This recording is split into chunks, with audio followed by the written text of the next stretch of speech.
That's the ground. That's the foundation of all that is. The I am. You don't have to understand it.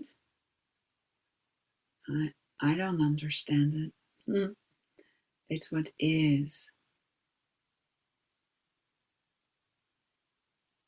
And the more you melt as yourself, melt into or as yourself,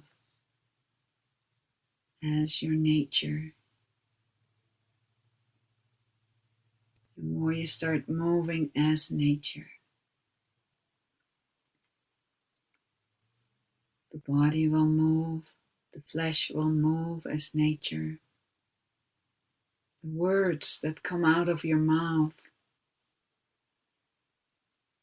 are words moved by nature.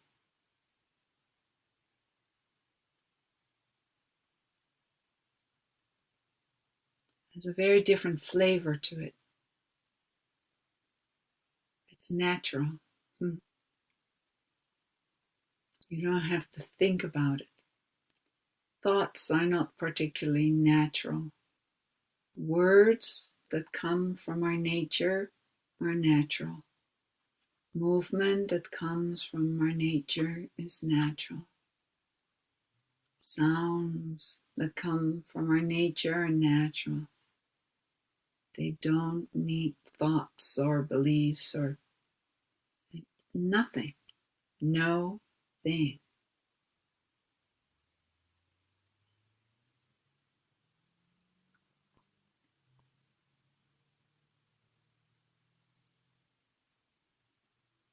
So all there is and all there is sitting here and everywhere is the body of nature. The body, the I am body. The silent body being. The rest comes and goes. So part of meditation is, first to kind of concentrate on the breath, to have some focus, to have some sense. And then you use that focus to rest as yourself, as the subject, who you are. And awakening to that, waking up to yourself, to what is, not what you think, but what is.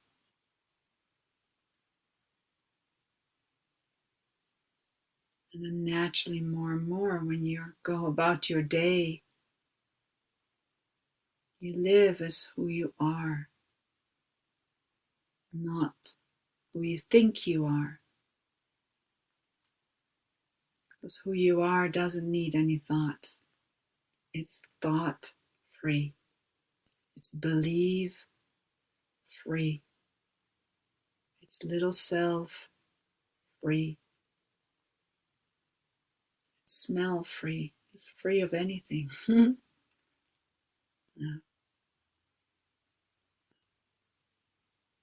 Don't try to figure it out. One day you will know, or you know already.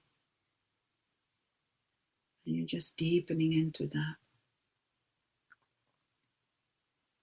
When you're awake, you're awake.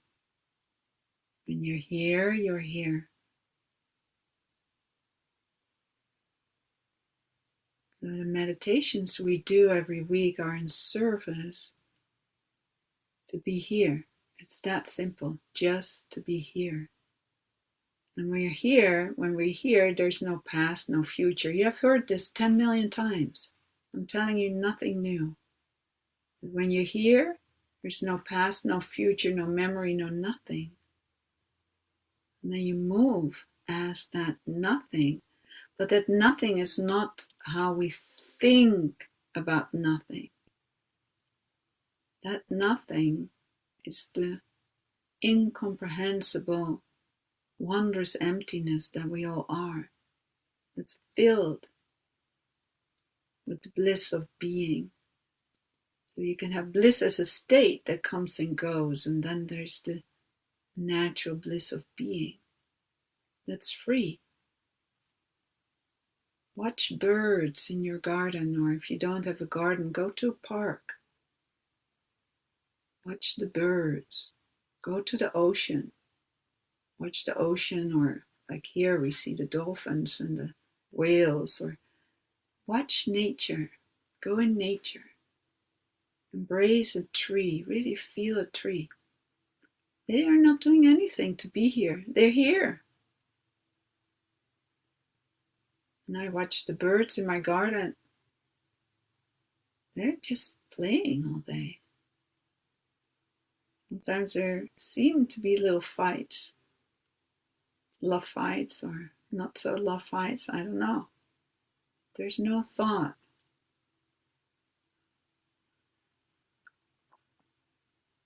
They take a bath when they need to take a bath. They drink when they drink.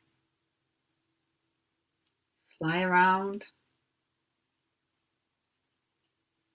They find their nest. They create their nest. It just doesn't need a thought. It's the same for us.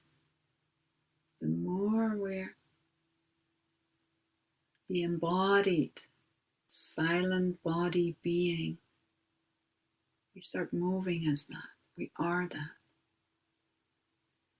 You are already that. It's just waking up to it. And when you're awake to it, deepening into it. And that deepening is forever, at least in my experience. So that's the most amazing thing. That's what we need in this world. Because then it will be the end of the world as you know it. That's what we need in this world. Being. And then any doing, any activity or action we take in this world comes from this one silent being, body. It doesn't come from upstairs.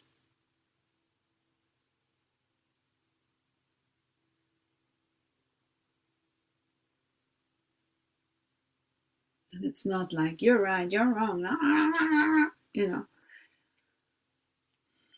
waste of energy. We want to use our energy wisely. We want to, connect with that wisdom that we are. And bring that forth. Live as that and dare to trust that. Dare. Dare to live as that. Ask yourself what you want. How do you want to live as that silent body being? That will show you in words, in movement, in sounds, smells. We are responsible for being this steward of our lives. It's our responsibility to respond as our nature to our nature. It can be done for all of us. And the more we live as that, the more everybody around us gets curious, and or perhaps not curious, who knows. But a lot of people that have some sense will have like, gee, you're a little different. What do you do? What's going on? Who are you? I remember this story of a man, I think he was living in Germany. He was a taxi driver. And he had been with Papaji. And he was a taxi driver. And somebody came in his cab and said, you're different. I want what you are. I want that too. So then he shared with him about poverty. I actually had a kind of a similar experience. I'm just remembering some years ago, it was kind of the other way around. Some years ago, last time I think when I was in Holland, and I took an what do you call those things? Those cars. It was not a taxi. Well, anyways, a car from one place to another that I'd ordered through my cell phone, and Uber, and I stepped in, and just within like 5 seconds, the driver started talking about spirituality and awakening and this and that, and I said, "God, do you talk to everybody like that?" He said, "No, just you. I just saw it. The moment I saw you, I could talk about that." I said, "Okay, that's wonderful." So we had immediately this very beautiful connection.